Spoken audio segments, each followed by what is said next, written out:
পুরো দেশে বিরোধী দল বলে শুধু সমালোচনা করতে হয়, যেহেতু তাদের ভূমিকা সমালোচনা করা, তার জন্য সমালোচনা করে।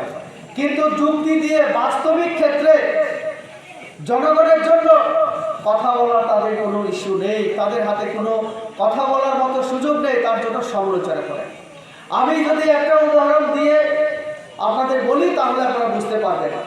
আমাদের রাজ্যে বিরোধী দলনেতাকে 20 বছর যিনি এই রাজ্যকে শাসন করেছেন, মাননীয় প্রাক্তন মুখ্যমন্ত্রী মানিক সরকার মহোদয়, আমি ওনাকে সম্মান দিয়ে আমি বলতে চাই, উনি মাঝে মধ্যে হঠাৎ করে রাস্তায় নেমে প্রেস মিডিয়ার সামনে বলার চেষ্টা করেন বিজেপি নাকি কোনো প্রতিশ্রুতি দাবি পূরণ করেনি, আমরা নাকি কোনো পূরণ করিনি। আমি যুক্তির খাতিরে মেনে নিলাম ওনার কথা, কিন্তু ওনার কয়েকটা দাবি অবশ্যই আমরা পূরণ করেছি। উনি যে মাত্র মুখ্যমন্ত্রী আর রইলেন না, কি দাবি করলেন? আপনাদের জন্য না, এই রাজ্যের মানুষের জন্য না, দাবি করে বসলেন আমার বয়স হয়ে গেছে, এখন একটা ভালো গাড়ি দরকার, ইনোভা গাড়ি দিতে হবে, না হলে স্করপিও গাড়ি দিতে হবে। কার কাছে? আমাদের রাজ্য সরকারের কাছে। আমরা ওনার এই দাবিটা পূরণ করে দিয়েছি, ওনার এই দাবিও আমরা পূরণ করে দিয়েছি। সাধারণ মানুষের দাবি, আকাঙ্ক্ষা, আশা আকাঙ্ক্ষা এটাও পূরণ করার আমরা চেষ্টা করছি। আর একটা দাবি, আমাকে এমন কোয়ার্টার দিতে হবে, যেহেতু আমি 20 বছর যাবত একটা বড় কোয়ার্টারে আমি ছিলাম। উনি বলেন সর্বহারা শ্রেণীর নেতা, কিন্তু কিছুই অভাব নেই ওনার, কিছুই অভাব নেই, এখনো অভাব নেই ওনার। দামি গাড়ি চড়ছে, দামি বান্ধবতে আছে, আর কিসের অভাব? সব দাবি আমরা পূরণ করে দিয়েছি। এটাই প্রমাণ করে যে ভারতীয় জনতা পার্টি বিরোধী দলনেতার সঙ্গেও বৈষম্যমূলক আচরণ আমরা করি না। মানিক সরকারের এই দুইটা দাবি আমরা পূরণ করে দিয়েছি। আর সাধারণ আমজনতা 4 বছরে যদি কেউ বলে, মানিক বাবুরা যদি বলে যে বিপ্লব দেব, এরপরে এখন আমাদের মানিক সাহা, তাদের দ্বারা কিছু হচ্ছে না, আমি তাদেরকে বলতে চাই 8টা জাতীয় সড়কের কাজ চলছে। একবার আগরতলা শহরের বাইরে এসে ওই খোয়াই দিয়ে, কমলপুর দিয়ে, কৈলাসহর, ধর্মনগর পর্যন্ত চলে যান, আপনার চোখের সামনে আপনি দেখতে পারবেন ন্যাশনাল হাইওয়ে হচ্ছে কিনা। আপনি চলে যান সবরূপে, সেই জলাইবাড়ির মন্ত্রী ছিলেন কে? বাদল চৌধুরী, ওনার বাড়ি যাওয়ার রাস্তা আমরা ন্যাশনাল হাইওয়ে বড় রাস্তা করে দিয়েছি। আমাদের এই ধলাই জেলা মনু থেকে আমাদের মিজোরামের যে বর্ডার সিগলিং পর্যন্ত, কেউ কেউ সিগলুম বলে, এই পর্যন্ত ন্যাশনাল হাইওয়ে কাজ চলছে। এরকম করে 8টা জাতীয় সড়কের কাজ চলছে। আমি আপনাদের আরেকটা সুসংবাদ আমি দিতে চাই, সেটা হচ্ছে কিছুদিন আগে আমাদের এখানে একজন সড়ক পরিবহন মন্ত্রী, ন্যাশনাল হাইওয়ে প্রতিমন্ত্রী এসেছিলেন, ডক্টর বিকে সিং। আমি ওনার সঙ্গে আগরতলা থেকে বাইক রুটে রাস্তা দেখতে দেখতে আমরা মিজোরামের ওই যে কাঞ্চনপুর হয়ে যে রাস্তা কাজ চলছে তার পরিদর্শন আমি করেছিলাম। আমি ওনাকে যখন বললাম আমাদের দীর্ঘদিনের দাবি, আমাদের মন্ত্রী এখানে সামনে আছেন, উনি বিধায়ক, উনিও বিভিন্ন সময় বলেছেন, পরিমল দাও বলেছেন, ওনারা আমাকে প্রায় সময় বলেন দিল্লিতে গেলে তুমি এই কথাগুলি একটু বলবে। আমি সেই দিন মিটিংয়ে আমি বলেছিলাম। তারপরে এই সুসংবাদটা আমরা পাই, কমলপুর থেকে আমবাসা হয়ে গন্ডাছড়া হয়ে আমাদের অমরপুর পর্যন্ত জাতীয় সড়ক হবে অতি শিগগির। আপনারা আরো শুনতে পাবেন, আরো প্রায় 3-4টা জাতীয় সড়ক প্রায় কাজ হওয়ার পথে আছে। সেটা হচ্ছে আমাদের খোয়াই থেকে তেলামুড়া হয়ে অম্পি হয়ে, যে অম্পিতে আমাকে আটকে দেওয়ার চেষ্টা করেছিল, গো ব্যাক স্লোগান তুলেছিল, আর তারা আমাদেরকে যদিও বলে ফিরে যাও, আমরা কিন্তু উন্নয়নকে সেই জায়গায় পৌঁছে দিতে চাই।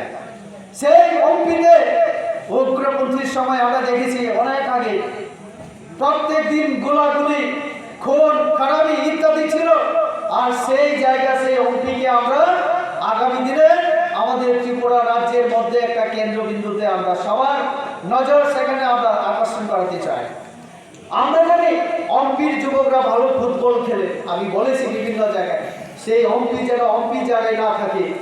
কিন্তু আমি এবং আমাদের রামপদ জমাতিয়া মহোদয়, উনি এখন আমাদের রাজ্যে মানে জনজাতি কল্যাণ মন্ত্রী। আমরা কেন যাই গ্রামে? আমরা রাস্তা দেখতে যাই, জলের যে ডিপ টিউবওয়েল বসানো হয় সেটা দেখতে যাই, একলব্য বিদ্যালয় যদি কাজ হয় সেটা দেখতে যাই, কোথাও কি অসুবিধা থাকলে সেটা দেখার জন্য আমরা যাই, এবং সরকারি কাজের জন্যই আমরা যাই, যেহেতু আপনাদের আশীর্বাদে আমরা মানে জনপ্রতিনিধি হয়েছি। আর সেখানে এই লাল মাথা কেন? সিপিএম এ যারা এতদিন 20 বছর 25 বছর মানে শোষণ করে আমাদেরকে, ওই যে অম্পি থেকে আমাদের গন্ডাছড়া গঙ্গানগরের পাশ দিয়ে রাবণপাড়া হয়ে একটা রাস্তার কাজ চলছে, সেটা দীর্ঘদিন ধরে বন্ধ ছিল। আমি এমপি হওয়ার পরে সেই দিকে আমাদের মহিলানন্দ আছে এখানে, আমরা জনপ্রতিনিধি হওয়ার পরে মানুষের আশীর্বাদ পাওয়ার পরে আমরা অনেক চেষ্টা করে সেই কাজটা করালাম। অম্পি থেকে গন্ডাছড়া যাওয়ার যে রাস্তা, আমরা তো সেই সমস্ত কাজ দেখতেই যাই, কিন্তু এই মানে লাল মাথারা বলে না আসতে পারবে না, তারা চাইছে অম্পি সেই আগের জায়গাতেই থাকুক। এই হচ্ছে আমাদের বিরোধী দলের ভূমিকা। এখন এখানে অনেকে বলেছেন যে এখানে এসসি সংরক্ষিত আসলে কেন হঠাৎ করে এখন মাথা হয়ে যাচ্ছে, সবাই আলোচনা করছে মাথা। তারা খুব জনপ্রিয় তা না, তারা মানুষের সেবা করে নাম কামিয়েছে তা না, তারা কুখ্যাত একটা দল আমি বলবো, মানে খারাপ কাজ করে নাম কামিয়েছে। কি করে? মন্ত্রীদের রাস্তাকে মারপিট করে, তাদের মধ্যে কোনো কন্ট্রোল নেই। গতকাল আমি আমার সোশ্যাল মিডিয়াতে আমি আমাদের কর্মীদের উদ্দেশ্যে আমি পোস্ট করেছিলাম। আমি বলেছি যে আমাদের দলের তরফ থেকে, যেহেতু আমি প্রদেশের একজন সহসভাপতি, আমি ভাবলাম কর্মীদের কাছে একটা আহ্বান আমি রাখি। হিংসা এটা কোনোদিন মানে সমস্যার সমাধান করতে পারবে না। হিংসা আরো মানে আমাদের মধ্যে সমস্যা তৈরি করে। শান্তি বজায় রাখা দরকার, আর শান্তি যদি না থাকে উন্নয়ন হবে না। তার জন্য আমি বলেছিলাম কোনো নেতার কোনো দলের কুশপুত্তলিকা পোড়ানোর দরকার নেই, আপনারা পোড়াবেন না। আমাদের দলের কার্যকর্তাদের আমি ধন্যবাদ জানাই যে আজকে প্রায় মানে এখন প্রায় 24 ঘন্টা হয়ে যাচ্ছে, আমাদের কোনো কার্যকর্তা ওই অন্য দলের কুশপুত্তলিকা তারা পোড়ায়নি। কিন্তু আমার 4 মিনিট পরে প্রদ্যুৎ বাবু, যে স্বঘোষিত রাজা প্রদ্যুৎ বাবু, তিনিও আমার পোস্ট দেখার পরে একটা পোস্ট করেছেন যে যাতে না করে। কিন্তু আপনারা আজকে দেখেছেন করবুকে আমার রামপদ বাবু, আমাদের পাতালকন্যা জমাতিয়া আমার ফটো কুশপুত্তলিকা তারা জ্বালিয়েছে, খোয়ে করেছে, তেলে মোড়ে করেছে। তাহলে তিনি যে দাবি করেন আমি রাজা, তার মাথার কর্মীরাই তার কথা মানে না, কন্ট্রোল নেই, এটাই বোঝা যায়। 24 ঘন্টাও কেউ তার কথা শুনে না। আর আমি এখানে এসে শুনলাম আমাদের বিমল বাবুরা এখানে অনেকে গেছেন, আমাদের আশাপূর্ণ রোজাপাড়ায় একটা সভা আমাদের চলছিল। সবার সামনে হঠাৎ করে একজন দা নিয়ে এসে ধলাই জেলাতে এখনো সুস্থ শরীরে আমরা আছি, এই সুস্থ দেহে আপনারা ক্ষত আনবেন না। সুরমাতে যদি এই লাল মাথা যদি একবার সুযোগ পেয়ে যায়, দেহের মধ্যে ক্ষত হলে যা সমস্যা হয় আমাদের মধ্যে সমস্যা হবে, কাজে সাবধান। তারা কি কথা বলে আমরা গ্রেটার ত্রিপ্রালেন চাই, যদিও ত্রিপ্রালেন এখনো পূরণ হয়নি। ত্রিপ্রালেন দাবি করেছিলেন তারা, ওই আইপিএফটি সেই মেবার জমাতিয়া এখন বলছে, মেবার জমাতিয়া এখন আইপিএফটির সঙ্গেও নেই। উনি বলছেন গ্রেটার ত্রিপ্রালেন তো হলো না, কারণ তিনি সেই নেতৃত্বে তিনি বিফল, তিনি সফল হতে পারেননি, তিনি পুরোপুরি ব্যর্থ। এখন বলছেন তিনি গ্রেটার ত্রিপ্রালেন্ডে যাবেন। কে? ওই আইপিএফটির এক সময়ের বড় নেতা মন্ত্রী ছিলেন মেবার জমাতিয়া, তিনি এখন বলছেন যেখানে ত্রিপ্রালেন্ড হয়নি গ্রেটার ত্রিপ্রালেন্ডে নাকি তিনি সামিল হবেন। ইতিমধ্যে ওনার স্ত্রী, ওনার বউ ওই ত্রিপুরা মাথায় চলে গেছে, গিয়ে একদিন পরে কান্নাকাটি শুরু করে দিল। আমি তো অবাক হয়ে গেলাম, এতদিন তো আমাদের সঙ্গে হাসি খুশিতে ছিলেন, হঠাৎ ত্রিপুরা মাথায় যাওয়ার পরে মানে এমন কাঁদতে পারলেন তিনি, কান্নাকাটি। আমিও মাঝে মধ্যে চিন্তা করি, আমি যেভাবে একটু সবাই বলে না, সবাই আপনারা বলেন আমি নাকি খুব শান্ত মানুষ। আমিও মাঝে মধ্যে চিন্তা করি, একবার ত্রিপুরা মাথায় চলে গেলে কি আমিও দা নিয়ে চলে আসবো নাকি বাজারে, এমনই ট্রেনিং বোধ আমিও পেয়ে যাবো। তো কাজে আমার যাওয়ারও ইচ্ছা নেই সেই দলে। তো কাজে এই দলটা হচ্ছে এমন, ওই ব্যাপার বাবুর যে বউ সেটাই প্রমাণ করে যে আমাদের সঙ্গে যতদিন ছিলেন হাসি খুশি সবার সঙ্গে দাদা বৌদি, চলে যাওয়ার 24 ঘন্টা হতে না হতে তিনিও কান্নাকাটি একদম নাটকে একদম এক্সপার্ট হয়ে গেলেন। তো এই দলটা হচ্ছে এমন, বলে কি এই ত্রিপুরা মাথা লাল মাথা যাই বলে আমরা বলে আমরা শুধু ত্রিপ্রাসাদের জন্য একটা আলাদা ত্রিপ্রালেন চাই। কেন চাই? কারণ অন্যান্য জাতি সম্প্রদায় বিশেষ করে বাঙালিদেরকে উদ্দেশ্য করে বলে এই জাতির সঙ্গে থেকে আমাদের সর্বনাশ হয়ে গেছে। তাহলে আমি আবার প্রশ্ন করতে চাই, 1949-এর আগে তো রাজাও ত্রিপ্রাসাই ছিলেন, প্রজারও বেশিরভাগ 90% আমার ত্রিপ্রাসাই ছিল। রিয়াং বিদ্রোহ কেন হলো ভাই? জমাতিয়া বিদ্রোহ কেন হলো? ত্রিপ্রাসাই কেন রাজা ত্রিপ্রাসাই বিরুদ্ধে আন্দোলন করতে হয়েছিল? দশরথ দেবের নেতৃত্বে আরো আমাদের জনজাতিদের নেতৃত্বে জনশিক্ষা আন্দোলন কেন আমাদের করতে হলো? আমি প্রশ্ন করতে চাই। সেই সময় তো আমরা স্বর্ণযুগে বসবাস করতাম, হয় না? ত্রিপুরা মাথা লাল মাথা যাই বলে আমরা বলে আমরা শুধু ত্রিপ্রাসাদের জন্য একটা আলাদা ত্রিপ্রালেন চাই। কেন চাই? কারণ অন্যান্য জাতি সম্প্রদায় বিশেষ করে বাঙালিদেরকে উদ্দেশ্য করে বলে এই জাতির সঙ্গে থেকে আমাদের সর্বনাশ হয়ে গেছে। তাহলে আমি আবার প্রশ্ন করতে চাই, 1949-এর আগে তো রাজাও ত্রিপ্রাসাই ছিলেন, প্রজারও বেশিরভাগ 90% আমার ত্রিপ্রাসাই ছিল। রিয়াং বিদ্রোহ কেন হলো ভাই? জমাতিয়া বিদ্রোহ কেন হলো? ত্রিপ্রাসাই কেন রাজা ত্রিপ্রাসাই বিরুদ্ধে আন্দোলন করতে হয়েছিল? দশরথ দেবের নেতৃত্বে আরো আমাদের জনজাতিদের নেতৃত্বে জনশিক্ষা আন্দোলন কেন আমাদের করতে হলো? আমি প্রশ্ন করতে চাই। সেই সময় তো আমরা স্বর্ণযুগে বসবাস করতাম, হয়নি সমস্যার সমাধান। রাজতন্ত্রের অবসানের পরে গণতন্ত্রকে ওয়েলকাম করে আজকে আমরা 50 বছরে পা দিয়েছি। ত্রিপুরা হয়েছে 50 বছর মানে হয়ে গেছে আমরা গণতন্ত্রে আছি। এখন আবার হঠাৎ করে কেন রাজা রাজা নামটা চলে এলো? ঠিক আছে, গণতন্ত্রে আমরা আন্দোলন করতে পারি, সংবিধানে আছে এটা নতুন রাজ্য গঠন করা যায়, কিন্তু গঠন করার যে কারণটা তারা দেখালো জাতিগত। বলছে শুধু ত্রিপুরা ছাড়া সে গ্রেটার ত্রিপুরাল্যান্ডে থাকবে, যেটা এখানে মনোজদা বলেছেন, পরিমলদা। তো গ্রেটার ত্রিপুরাল্যান্ড যদি শুধু ত্রিপ্রাসাদ আমাদের জনসাধারণের জন্য, এই যে গত 8 বছর আমাদের কেন্দ্রীয় সরকার এবং প্রায় 4.5 বছর আমাদের রাজ্য সরকার জনগণের জন্য যে সমস্ত প্রকল্প, যে সমস্ত কর্মসূচি হাতে নিয়ে কাজ করছে তার বিস্তারিত আলোচনা করেছে হংসবাবু, আমাদের পরিমলদা এবং আমাদের বিমল বাবু। ওনারাও আলোচনা করেছেন আমাদের পার্টি স্টেট, আমাদের চিন্তাধারা এবং বিরোধী দলগুলির ভূমিকা, এই সমস্ত আলোচনা ওনারা করেছেন। আমি শুধু কয়েকটা বিষয় আমি আপনাদের নজরে আনতে চাই। মনোজদার আলোচনায় আমরা এতক্ষণ শুনছিলাম 8 সাল, আমরা বলছি এখন নরেন্দ্র মোদীর যে 8 সাল হয়ে গেল, 8 বছর, আমরা এটাকে বলি 8 সাল 42 সাল।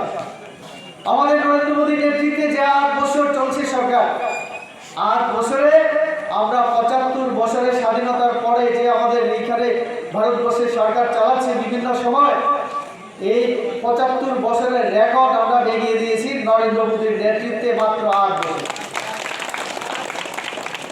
আজকে নরেন্দ্র মোদীর নেতৃত্বে অসম্ভব বলে কিছু নেই।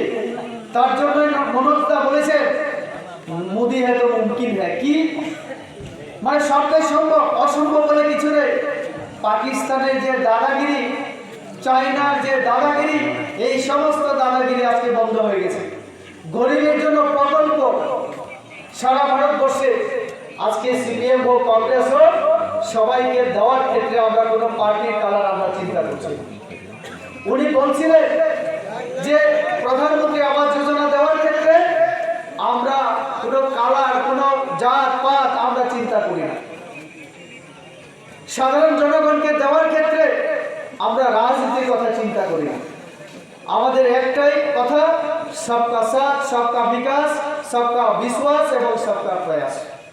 তার কথার অর্থ হচ্ছে আমরা সবাই ভারতীয়, আমরা সবাই ভারতের নাগরিক, ভারতবর্ষে কেউ যদি গরিব থাকে, তাহলে সে হিন্দু হোক, মুসলিম হোক, বৌদ্ধ হোক, খ্রিস্টান হোক, গরিবের কোনো ধর্ম এবং জাত থাকতে পারে না। সবাইকে দিতে হবে, সবাইকে গরিব যে তার যে দারিদ্রতা যে অবস্থায় আছে সেখান থেকে তাকে উত্তরণ করাতে হবে, সামনে এগিয়ে নিয়ে যেতে হবে। তার জন্য আমরা যে প্রকল্পগুলি সাধারণ মানুষের জন্য আমরা রূপায়িত করেছি সেটা সবাইকে দেওয়ার চেষ্টা করছি। এইভাবে যখন আমরা কাজ করছি এই রাজ্যে এবং ভারতবর্ষে পুরো দেশে, বিরোধী দলগুলি শুধু সমালোচনা। তপশিলি জাতি ভুক্ত সংরক্ষিত আসন,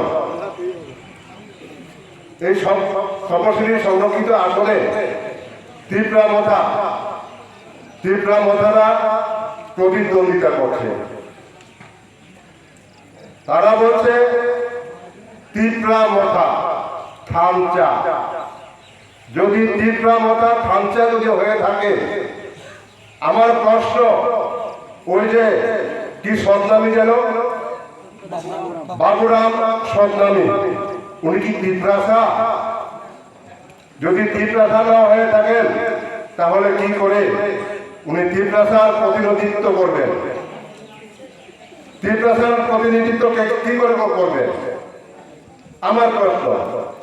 দ্বিতীয় প্রশ্ন হচ্ছে, যে লোকটা ত্রিপুরা মথা করে সুপ্রিম মহারাজ বলে নিজেকে জাহির করে, মহারাজ ভূভাগ্রা বলে, ত্রিপ্রাসার জন্য মায়া কান্না কাটে, ওনার নাম হচ্ছে প্রদ্যুৎ কিশোর দেব বর্মন।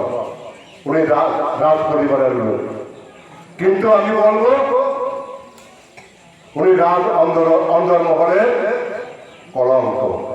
কারণ উনি ত্রিপ্রাসা হয়ে উনি ত্রিপুরা ভাষা জানেন না। কি ভাষায় কথা বলেন? হিন্দি ভাষায় কথা বলেন। এর থেকে লজ্জা, এর থেকে কলঙ্কের কিছু থাকতে পারে না। আমি দেববর্মা ভাষা বলতে পারি, আমি বাঙালি ভাষা বলতে পারি। আমি ত্রিপ্রাসা হয়ে যদি ত্রিপুরা ভাষা না বলতে পারি তাহলে কিসের ত্রিপ্রাসা? আমার কথা ঠিক কিনা বলো না বলা। আবার তারা বলছে বিভিন্ন জায়গায় যেখানে জনজাতি অধ্যুষিত এলাকা, ওইখানে গিয়ে তারা বলছে আমরা ত্রিপ্রাসা সবাই থামচা। আবার বাঙালি এলাকায় গিয়ে তারা মিশ্র জনবসতি এলাকায় গিয়ে কি বলে? তারা বলে আমরা সবাইকে নিয়েই আমরা থাকতে চাই। আবার গ্রেটার ত্রিপুরাল্যান্ড তারা দাবি করছে। গ্রেটার ত্রিপুরাল্যান্ড জিনিসটা কি? কি জিনিস গ্রেটার ত্রিপুরাল্যান্ড? কি জিনিস ব্যাখ্যা দিতে পারে না। এখন আর গ্রেটার ত্রিপুরাল্যান্ডের কথা বলে না, এখন বলছে থামচা। কাকে নিয়ে থামচা? ত্রিপ্রাসাদেরকে নিয়ে থামচা।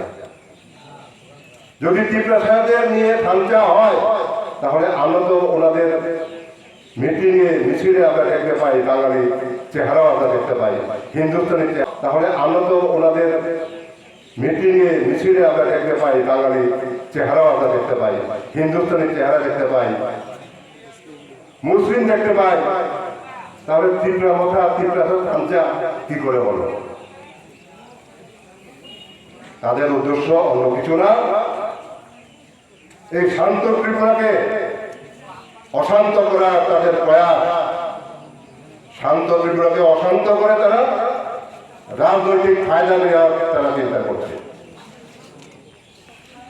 প্রদ্যুৎ কিশোর দেব বর্মন উনি স্বপ্ন দেখছেন ত্রিপুরার মুখ্যমন্ত্রী হবে, ত্রিপুরা মথা 31টা সিট জয়যুক্ত করে উনি মুখ্যমন্ত্রী হবেন, সেই স্বপ্ন দেখছেন, দিবা স্বপ্ন। এটা সম্ভব? কোনদিন ত্রিপুরা মথার নাম নিয়ে 31টা আসন, মাত্র 20টা সিট আছে এসটি রিজার্ভ, বাকি 11টা কোথা থেকে আসবে?